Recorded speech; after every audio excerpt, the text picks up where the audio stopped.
Hello नमस्ते सबैजनालाई।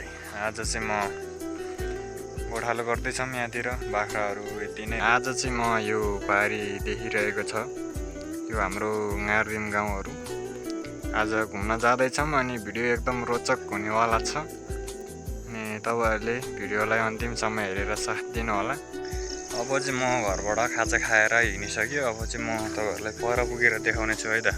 यो चौतारामा आइपुगेँ अनि म पुग्नुपर्ने चाहिँ अझै त्यहाँ माथि डाँडामा है त। त्यो डाँडासम्म पुग्छु म। अहिले चाहिँ यहीँनिर आइपुग्यो। अब हामी जान्छौँ है त बिस्तारै पर।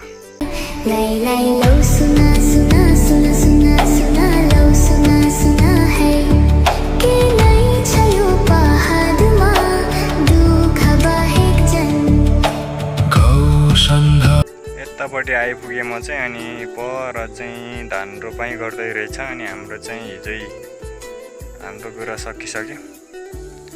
अब म एकैचोटि पर डाँडामा पुगेर देखाउने छु है त।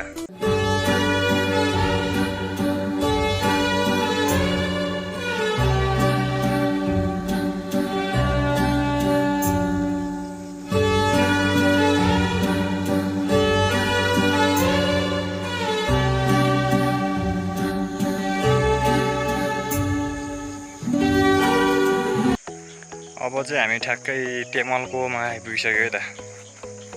अब चाहिँ हामी तेमलको डाँडामा आइपुगिसक्यो। अलि अगाडि गएर देखाउने छु है त। अब चाहिँ हामी ठ्याक्कै तेमलको डाँडामा आइपुग्यो। यहाँबाट एकछिन हेर्नेछौँ। यस्तै छ यता गाउँहरू चाहिँ यस्तै छ अनि निकै नै हरियाली छ अनि एकदम रमाइलो छ होइन, एकदम रमाइलो भइरहेछ।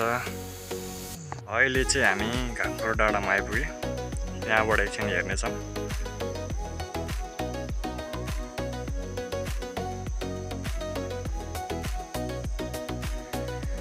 पानी परिरहेछ पर आलुङ भित्रतिर।